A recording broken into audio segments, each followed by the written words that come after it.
$1 Million Mermaid, starring Esther Williams as Annette Kellerman and Walter Pidgeon as Alfred Harper.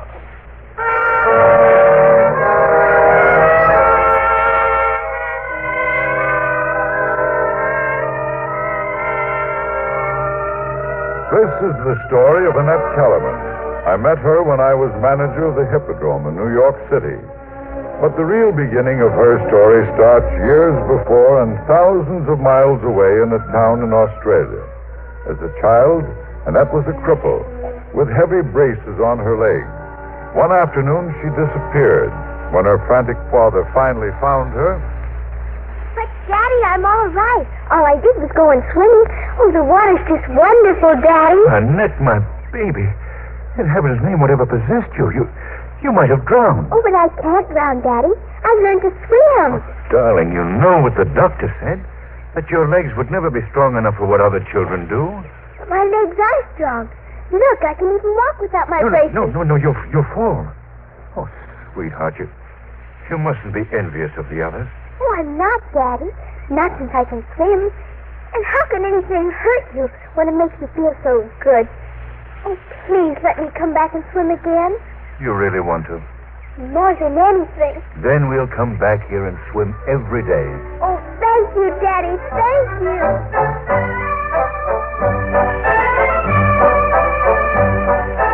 As the years hurried by, the iron braces were discarded and forgotten. Annette became an expert swimmer, and a gleaming array of silver loving cups stretched across the shelf in the study of her father's conservatory of music. And then, as a young woman, she won the most cherished award of all. Amateur champion of New South Wales. Why, it's wonderful, darling. I'm very proud of you. Only why does it always have to be a cup? What we really need is a new tea service. And that, if you're wondering why I wasn't there to watch you this afternoon, I've been going over some business matters. Oh, well, times are bad for everyone, Daddy. The few pupils we have left hardly pay expenses. I've decided to close the conservatory. Yeah. No. We're not charity cases yet. I've heard from Mr. Crocker. Mr. Crocker from London? He's offered me a post as his assistant. I think I should accept. Well, Dad, if it's just a question of money, well, I could teach swimming or turn professional. No, forget it, my dear.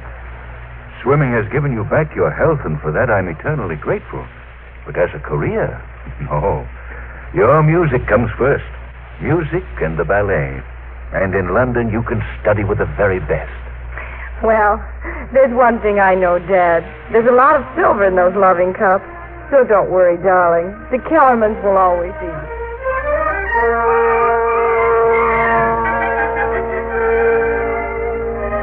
Among the passengers on the long voyage to England was a young fellow named Sidney. Sidney was a kangaroo. And I'm not going to warn you again, Mr. Sullivan. If you let that kangaroo out of the old just once more, I'll put him off at the next port and you with him. Well, I'm terribly sorry, Percy, but, well, Sidney isn't just a kangaroo. He's a boxer, a prize fighter, greatest left hook in the business. I don't question that. Just look at my jaw. Hey, Doc, take Sidney down to a hole. We'll have to forget his road work and put on the gloves, though, and give him some exercise. Come on, champ. Let's go. I hope we didn't scare you too much. Oh, no, we're very fond of kangaroos. Good.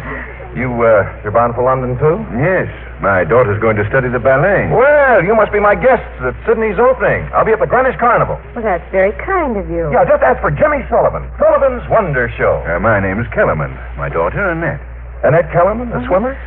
Well, I've read about you in the newspapers. Yes, my daughter just won the Amateur Freestyle Championship of New South Wales. Set a new record, too. Oh, Dad. Yeah, but you did. Well, swimming's very popular in Australia. Yes, I can understand why. Well, I hope Sydney's a big success, Mr. Sullivan. Come along, dear.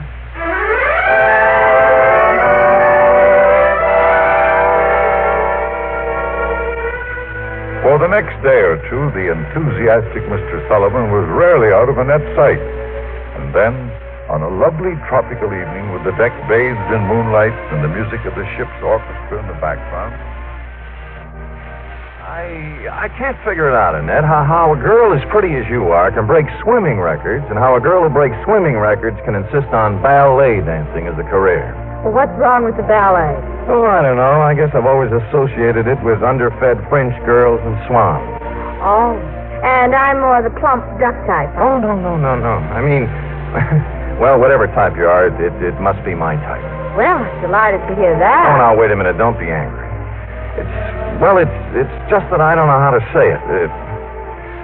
2 days ago, I meet a girl for the first time, and, well, I can't get her out of my mind.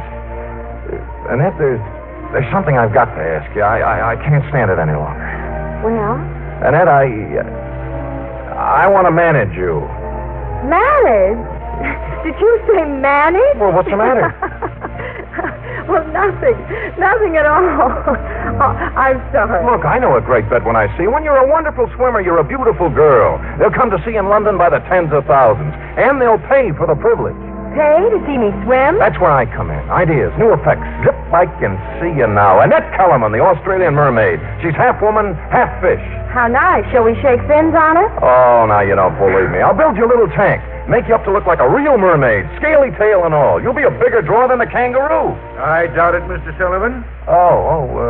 Good evening, Mr. Kellerman. Mr. Sullivan, my daughter is not half woman, half fish. She is, I assure you, all woman. Well, I couldn't agree with you more. Nor is she interested in wearing a mermaid's tail. Well, Mr. Kellerman, We don't wish to discuss it any further. But it's the greatest Yes, idea. yes, I know. Since Sydney the kangaroo. Come along, Dad. But you get an A for effort, Mr. Sullivan.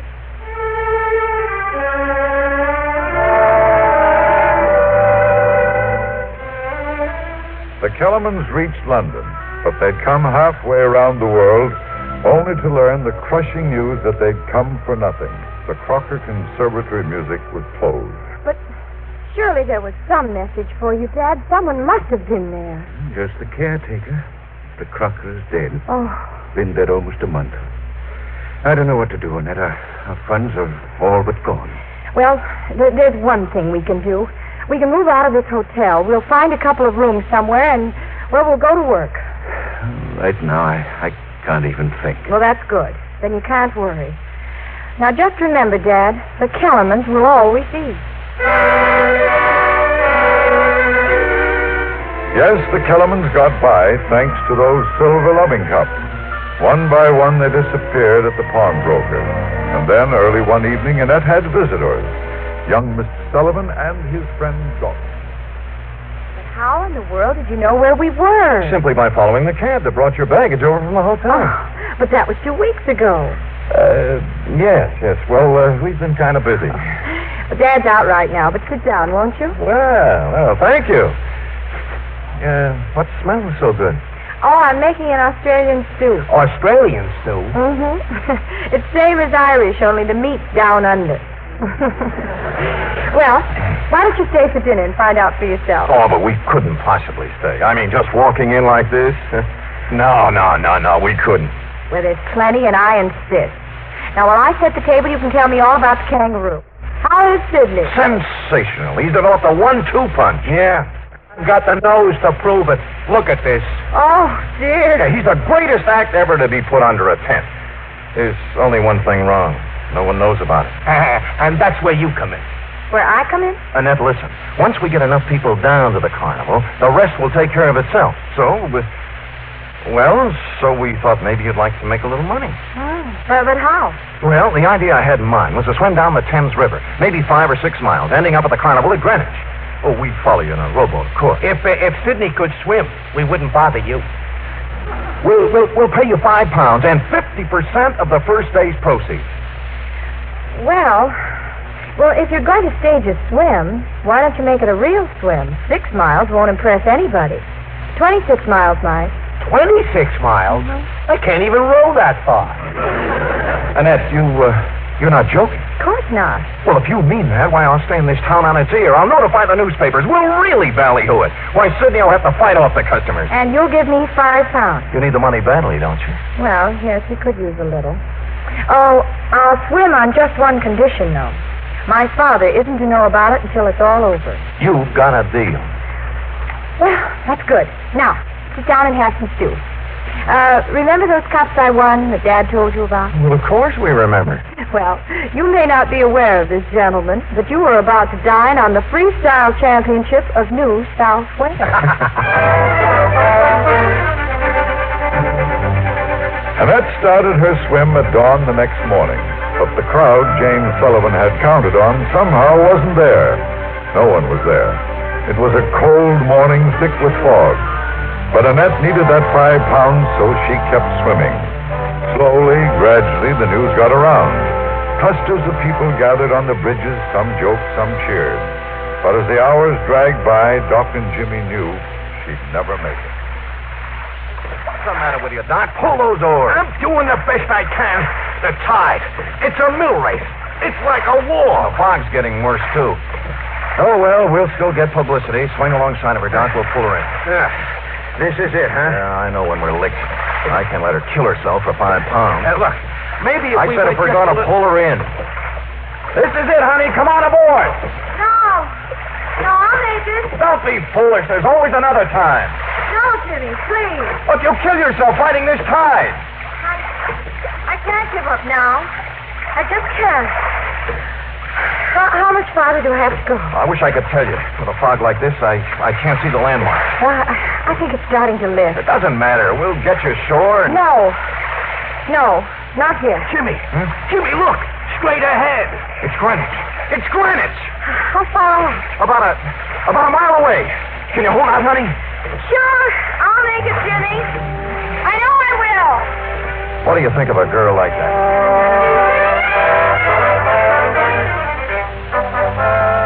Annette's phenomenal swim brought Londoners by the droves down to Sullivan's Carnival. But it wasn't Sydney, the boxing kangaroo, that they wanted to see. Oh, it's no use, Jimmy. We're selling tickets for the wrong attraction. Yeah, poor Sydney. Looks like you swam him right out of his career. This just doesn't make sense. The whole idea was for Sydney. Annette, you've made this swim without consulting me. Well, Dad, I'm not complaining about that. I'm very proud of you. But if you think you've rested enough, I suggest we go home. Oh, just one thing, Professor, and you might as well face it now. Your daughter is now a celebrity. Yes, I've seen the newspapers. She's already had a dozen offers. Offers? What kind? Every kind. Personal appearances, swimming events, diving exhibitions. Why, the Crystal Palace wants to know if you can sing. And there's a newspaper that wants to sponsor a series of swims at beach resorts. They offered £8 a week. Well, you didn't let them get away, did you? You accepted. No. What offers did you accept? None. And what do you propose, Mr. Sullivan? I propose to stage a show, our own show, a water carnival. A water carnival? Well, why not? It's something brand new. I'll even give you the ballet, a water ballet, set to music. Just a moment. Where could you stage such an event? Where could you find a tank big enough for all this? The tank's already built and waiting for us. Did you ever hear of the Hippodrome? In New York? Yeah. My dear boy, really, 3,000 miles of ocean. Well, what of it? It's the biggest tank in the world and the largest theater in the world. And the longest swim in the world to get there. Jimmy, Dad and I couldn't pay for a trip to Liverpool, let Who alone... said anything about that? Anyone who travels with Sullivan gets all expenses paid.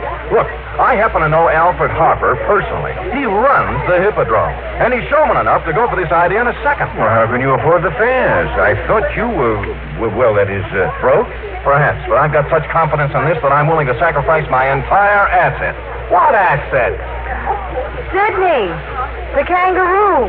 Oh, Jimmy, no. There's a circus in town. I've already got an offer for him. You ready, old pal?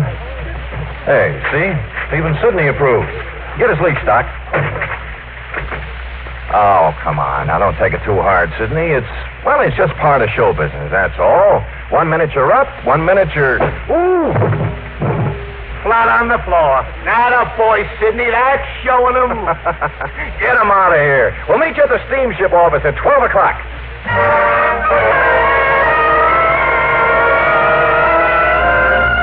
As far as I was concerned, Annette Kellerman was just another pretty girl on the day when Jimmy Sullivan brought her into my office at the Hippodrome.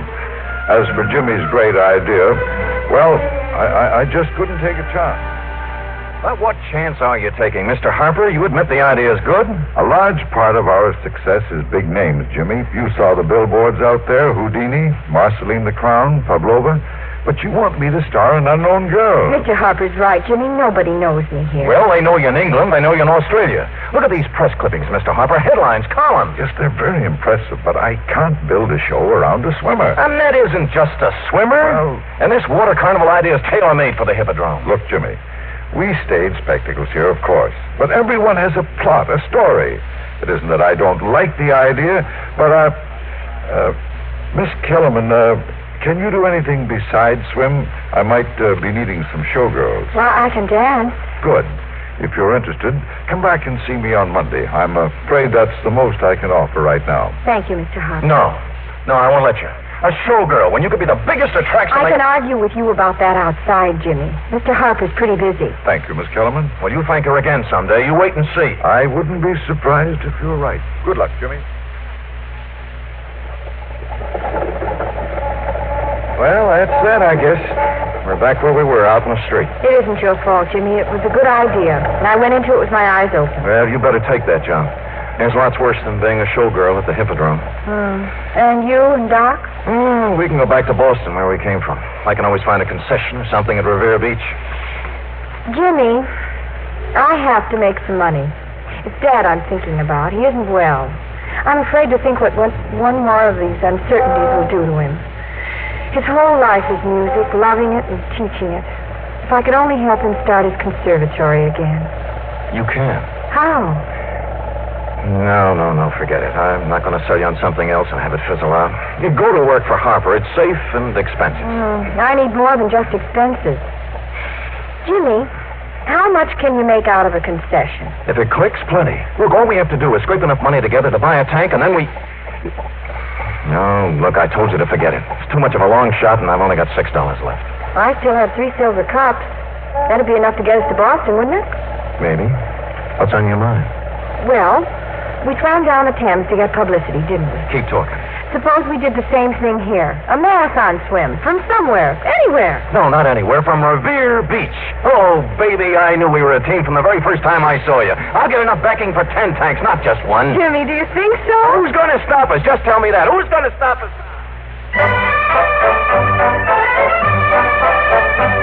Who's going to stop them? Well, they were stopped by nothing less than the stoppingest institution in the land, the law. Annette had planned a 20-mile swim starting at Revere Beach. But as she walked down to the water, the crowd on the beach stared speechless and goggle-eyed. Annette was wearing a one-piece bathing suit. Well, they weren't speechless for long. I can hardly believe it. Mommy, look at she's wearing. Oh, this is ridiculous, Jimmy. Please, can't I start now? There's a photographer I'm expecting as soon as he gets here. Now, look, don't let them bother you, honey. These same people will be cheering when you come back. Jimmy, let me start. Well, all right, go ahead. And don't worry about any. Just a minute. What do you think you're doing? Officer, this is Annette Kellerman, the famous Australian swimmer. She's about to embark on a 20-mile swim. Not in that outfit. Why, this is disgraceful. Officer, I'm going to try to swim 20 miles. How can I swim in what those women are wearing? I'd drown in an outfit like that. Just cover yourself, miss, and hurry up about it. Come on, Jimmy, let's get out of here. Not on your life. You've done nothing wrong, and I won't let anyone intimidate you. Well, just for that, you're under arrest. You're both under arrest. Annette Kellerman arrested for indecent exposure. Australian girl causes near riot at Revere Beach. One-piece bathing suit shocks Boston seaside. Indecent exposure. Held for trial.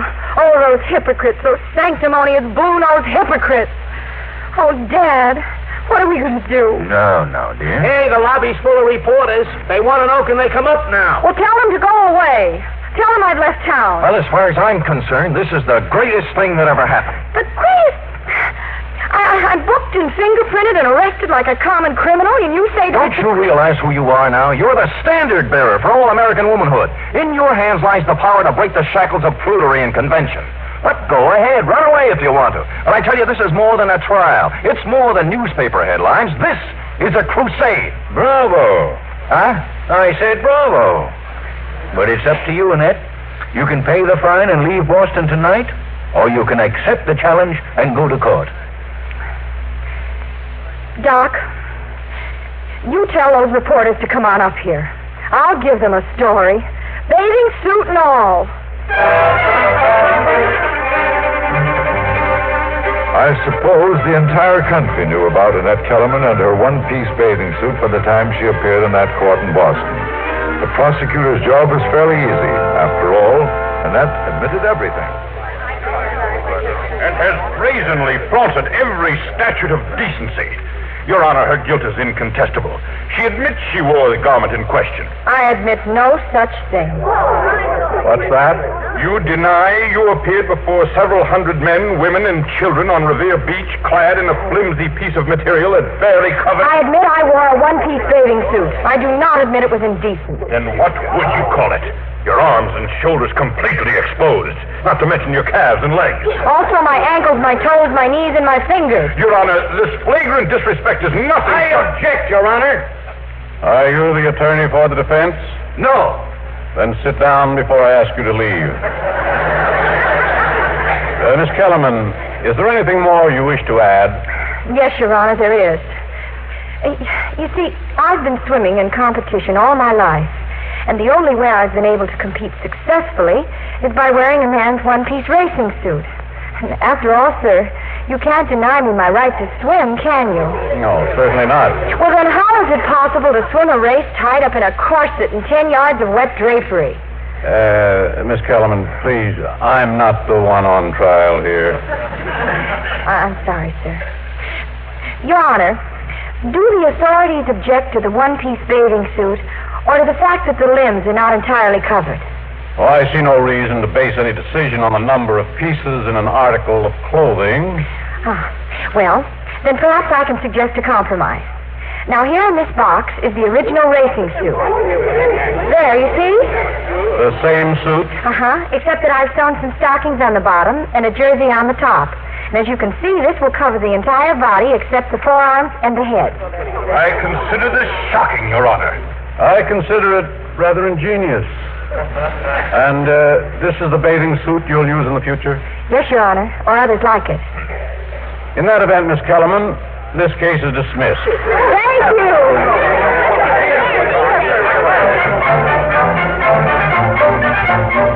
Once again, Annette's name was all over the newspapers, and the crowds poured in to see her perform at Jimmy Sullivan's concession at Revere Beach.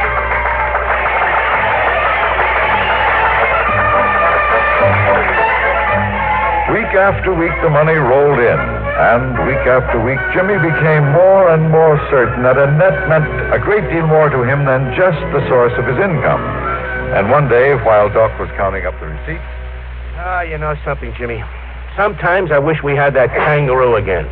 We didn't make so much money, but I didn't have all this bookkeeping to worry about. Now, look here. Take this item here. Personal, $200. What's the idea? Take a look, Doc. Is this personal enough? Diamond ring. Well, did you ask her yet? Today's the day, Doc. Season here closes real soon, and you want somebody to keep your feet nice and warm at night. Great, but what about me? Doc, I've got an idea for something brand new. A great idea. A swimmer and a flyer. Flyer? That Bud Williams act is dynamite. Do you know he can actually take that contraption 400 feet off the ground? Nah, I don't like it. It's against nature. Can't you see that big new poster now? Sullivan's Combined Shows. King of the Air, Queen of the Sea. Oh, don't get me wrong. Annette will still be our number one attraction, but, well, we can dream, can't we? Well, here she comes, dreamer. Hi, I'm not late, am I? I'll go out and sell them tickets. Whose carriage is that out there? A man named Aldrich. I had lunch with him in town. Aldrich? He has a lecture bureau. He's offering me a great deal of money, Jimmy, just to do a series of lectures. Oh, what kind of lectures? Well, he says he sees me in a very dignified presentation, telling about the body beautiful and perhaps a ballet exhibition. Oh, no. Well, what's the joke? We close here in another week and Darling, I'm sorry, but one of us must be nutty. Can you imagine yourself up on a platform with a pitcher of water and a ballet, dancing around in some gauze window curtains? Well, for the kind of money he offered me, yes. I don't see anything funny about it at all. Oh, you will. So will the public. You mean this is so much better? So much more dignified, so much more cultured? Swimming around in a 2x4 tank like a trained seal in a cheap carnival with a fat lady on one side and a fire eater on the other. Oh, now, wait a minute. Well, that's what Mr. Aldrich thinks about it. Put on your suit, Annette. The show starts in 20 minutes.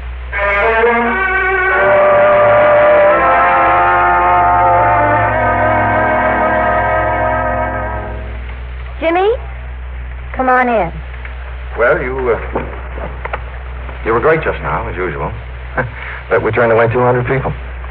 Is that what you came to tell me? No, I came to tell you I'm sorry. A big mouth of mine. Oh, Jimmy, we shouldn't quarrel. Not about this lecture business, anyway. But it must be important to you. Look, we came here for one reason only. Money. Anything that offers us more money is more important. Darling, it's $500 a week for 10 weeks. I see. And it puts me that much closer to the Kellerman Conservatory. You're doing this for your father, isn't it? Well, in a way, yes. And it isn't as though we were splitting up. I'll talk to Aldrich. I'm sure there'll be an important job for you. Yeah, like filling the water pitcher? Jimmy. Or putting up the drapes? Or maybe I could come out first and give a short talk on how high class we are.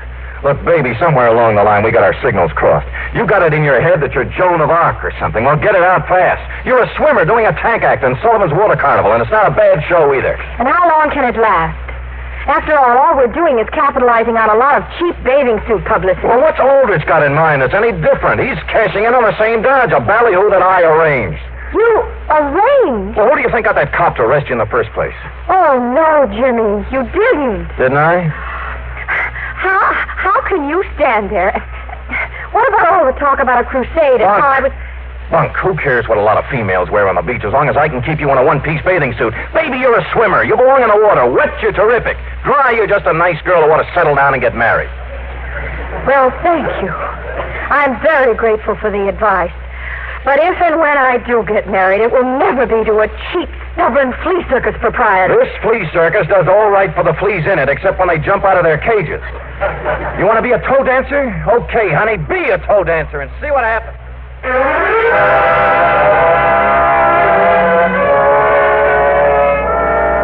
When the carnival closed, Annette went to Aldrich, not to accept his offer, but to turn it down. It was then that I re-entered her life. We changed our policy at the Hippodrome, and I sent her a telegram asking her to come to New York. What's the matter, Dad? Aren't you excited about it? Alfred Harper, the New York Hippodrome. Yes, it sounds wonderful, dear. Oh, this is just what Jimmy always said I should do, and... What is it, Annette? What's wrong? Oh, don't you know? Yes, I think I do. Take that telegram to Jimmy. Let him read it for himself. There's nothing like good news to patch up a lover's quarrel. Now run along and find Jimmy and tell him. Oh, I just don't get it, Annette. Jimmy's on his way to Florida. You mean he hasn't told you? Florida? No. No, he didn't tell me, Doc. Yeah. I'm leaving myself tomorrow. Well, why Florida? Oh, it's that new act he's working on, flying machines. Jimmy and that Bud Williams guy. Oh, I see. Well, tell him if he finds time that he might drop me a postcard. Yeah, that dumb Bostonian. Tell him that he can find me at the New York Hippodrome. Good luck, Doc.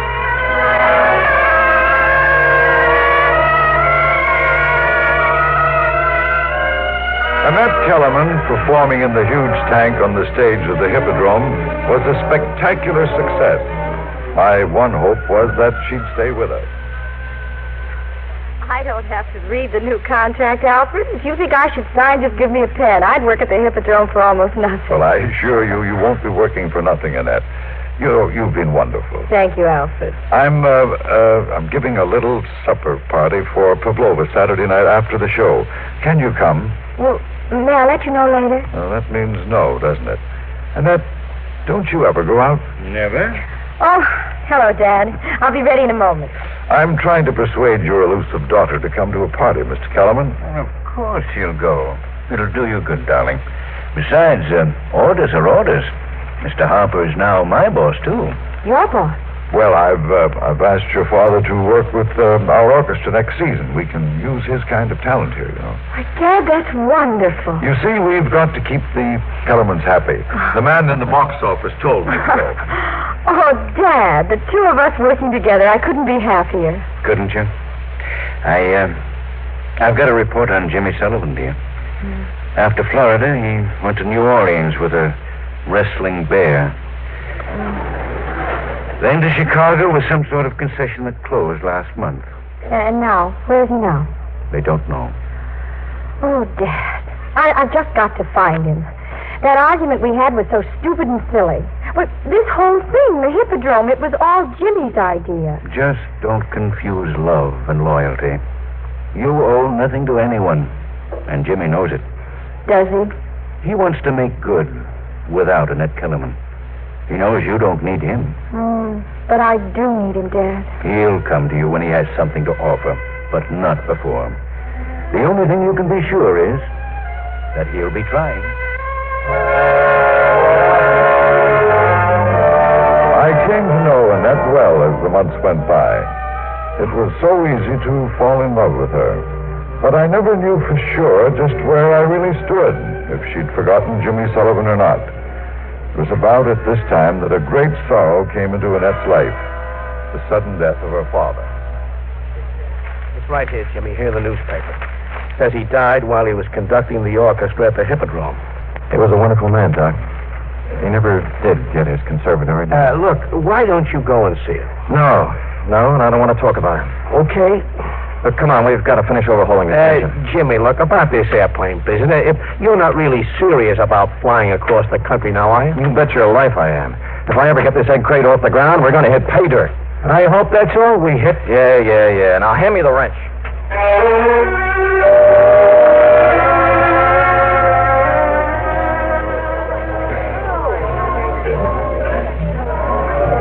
Annette? I'll be with you in a moment, Alfred. Nothing important.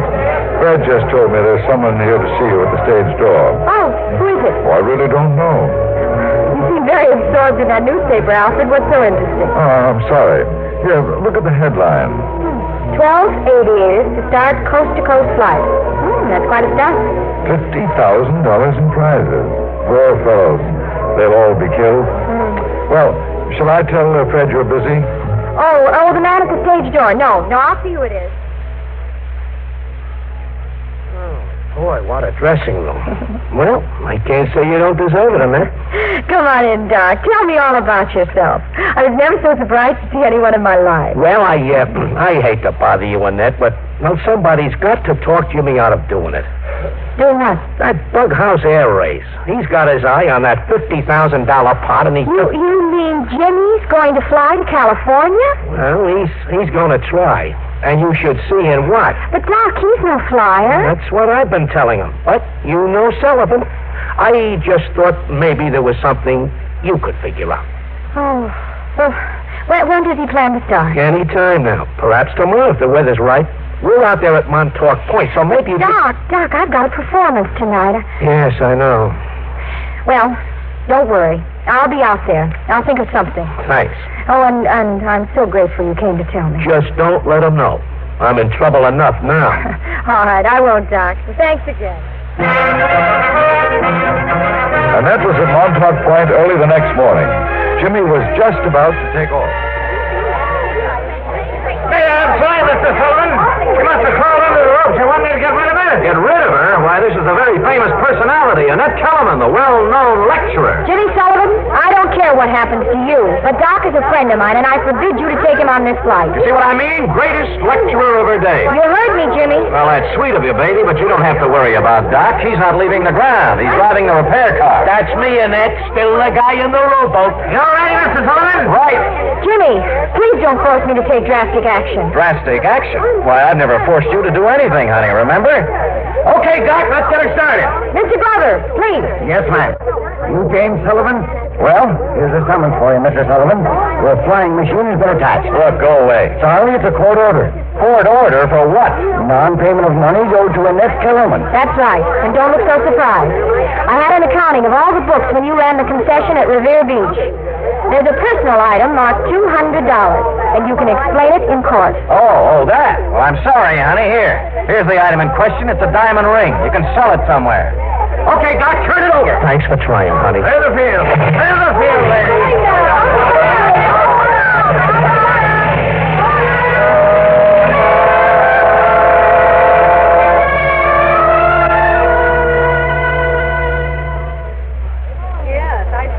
You're on stage in 5 minutes, dear. Yes, I know. Still reading the newspapers. Well? Well, there's nothing new, Alfred. I'll say one thing for this air race. It certainly captured the attention of the country. To say nothing of yours. I'm sorry. You want very much for him to win, don't you? Well, of course, I mean, You figure he'll have $50,000. He can come to you, carry you off in a white Charger. All very simple. The American success story. Darling, I know how importantly this man looms in your life, but do allow me the privilege of criticizing my competition. Maybe he will win. I hope he does. But it still won't work. You're a big league. And Sullivan, he's a will-o'-the-wisp. Looking for that fast dollar, the big ballyhoo that'll make him a 7-day wonder. It probably isn't news to you that I love you very much. What's important is that I think I can make you happy. Will you marry me, Annette? Alfred, believe it or not, this is the very first marriage proposal I've ever had. It's a little overpowering. Too overpowering to give me a quick yes, huh? Well, can I wait until after the show? You can wait as long as you want to, darling. I'll be around when you're ready to tell me. All right, then, dear. Tonight.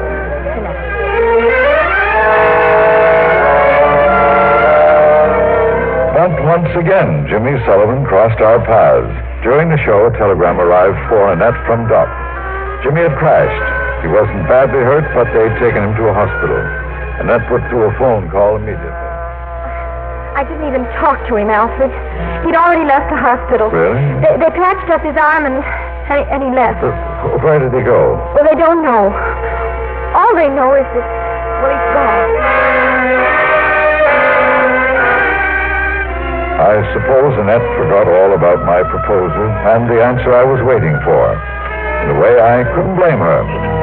Some months later, shortly before Christmas, a friend of mine from Hollywood dropped by, a movie producer named Garvey. It's a great challenge, Harper, and a wonderful new medium. If you could only persuade her to come out there. Well, haven't you talked to Annette about it? Well, no, I thought you were handling her affairs. Well, don't let that fool you. I advise her, but she's a lady who makes up her own mind. Hollywood. Might be a good idea for her. Might even be a good change for me. For you? No, sorry, I'm just thinking out loud. Well, suppose I ask her now. Well, she's here? Yes, she's giving a little Christmas party this morning. Kids from the Children's Hospital. Come on, we'll both ask her. Well, I wish I could, but I'm supposed to meet my wife. Let me know what she says, will you? I'll call your hotel then.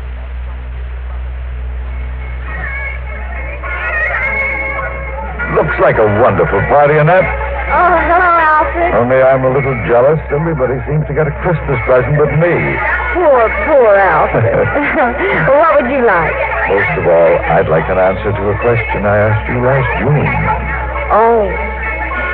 Well, it's yes, darling. The answer is yes.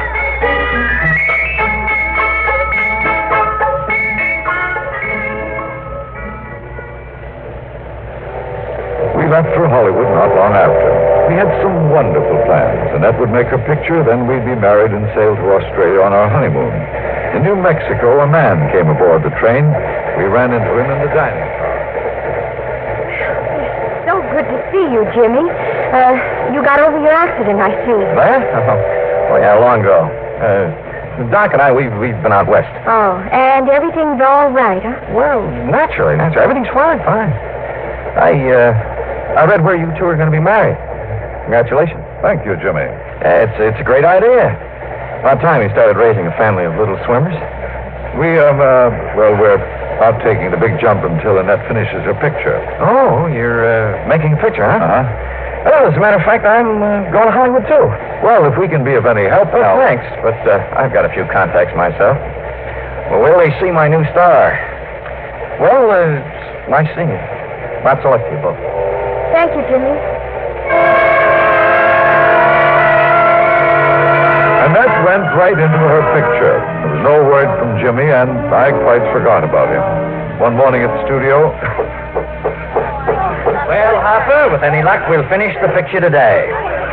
You know, Annette's been wonderful. Now, if I could only persuade you two to postpone getting married, there's another picture No. We're leaving here tonight. I can't say that I blame you.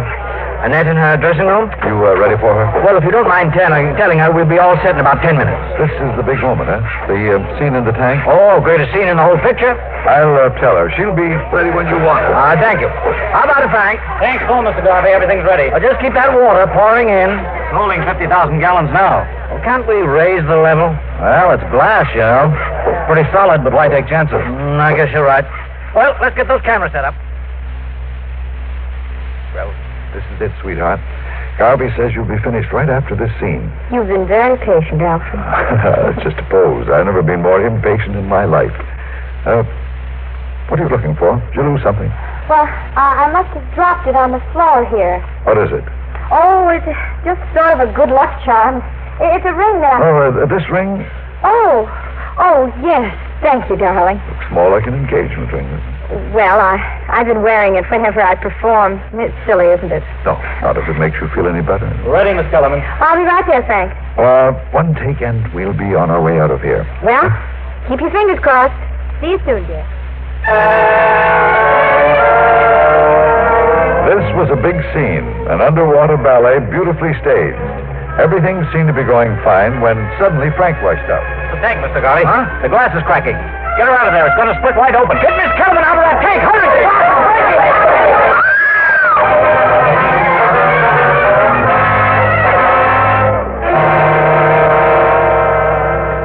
But they had no time to get her out. The water roared out of the shattered tank, and Annette was catapulted through the broken glass.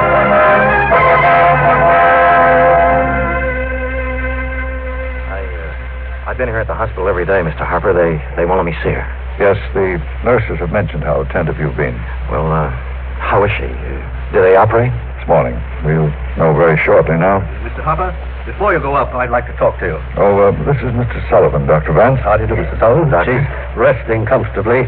That's all you can tell me. We know nothing for certain, Mr. Harper, except that Miss Kellerman's spine suffered a severe blow, what we call a spinal cord hematoma. We relieved the pressure. Fortunately, there was no severance of the nerve tracts, but she'll have to face the fact that she may not have the use of her legs for quite some time.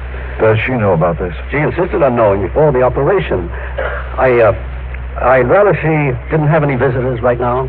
Later? Of course. Oh. Mr. Harper, whatever is humanly possible to do for her, we'll do. The rest is up to Miss Kellerman. Yes, I know we're in very capable hands. Check with you later in the day, huh?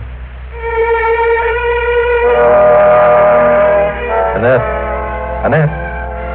Jimmy. Well, maybe I shouldn't be here, honey. The nurse told me you were asleep. Oh, Jimmy. I'm so glad to see you. You're looking swell. Oh, I'll be up and around in no time at all. Oh, that's great.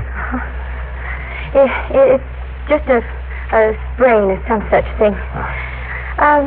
How's your picture coming along? Oh, it's all finished. They're taking a print to New York tonight. Oh, I've been hearing about it. I hear it's just wonderful. Imagine starring a dog. What's his name? Rin Tin Tin. What a funny name. Is it Chinese? French. Oh, Jimmy. Annette, darling, please. Oh, baby, don't let it get you, please. The doctor, he may know medicine, but there are a lot of things about people he doesn't know. He doesn't know about a little girl with braces back there in Australia. They told her the same thing, too. He doesn't know how she hobbled every day to the water learning to swim before she could walk. How she became the greatest swimming star in the whole world. Oh, there are a lot of things that doctors don't know, honey, including what I once told you. Wet, you're terrific. Dry, you ought to marry some guy and settle down. Jimmy, Well, I just wanted to tell you that you're going to beat this thing. You and Harper together. He's a terrific guy, honey. Unlucky, is a better word. Alfred. Jimmy's right, darling. You'll beat this thing, sure. The way you've beaten everything else. And as for you... I know I shouldn't be here, but I had to see her. That's not what I was going to say. I don't know why you should get this kind of a break. You don't rate it. You struck gold once, and you never had the sense to stake a claim. You're a crazy, vagabond Irishman with both feet firmly planted in midair. But you're what the doctor ordered. Just you see that you make her happy, that's all. Alfred. Goodbye, darling. You'll be up and around soon and rehearsing a new act. And when you do, remember, I'm holding you to your contract with the Hippodrome. Jimmy, this ring, they were keeping it downstairs in the hospital safe. Thank you. Well, I'll see you at the Hippodrome. How did he know about this ring? It belongs to me. It took a court order before I got it the first time, and I can do it again if I have to. I don't think you have to, darling. Here they are, after $1 million worth of entertainment. Esther Williams and Walter Pidgeon. $1 million worth? That isn't how my contract for tonight reads. How about James Sullivan, William Johnstone as Mr. Kellerman, Eddie Mars, Doc, Joe Kearns as Garvey, Barney Phillips as the prosecutor, Will Wright as the judge, Herb Butterfield as the doctor, and Fred Mackay, Robert Griffin, Issa Ashdown, James Nasser, and Ken Christie. Our radio play was adapted by S.H. Barnett, and our music was composed and directed by Rudy Schrager.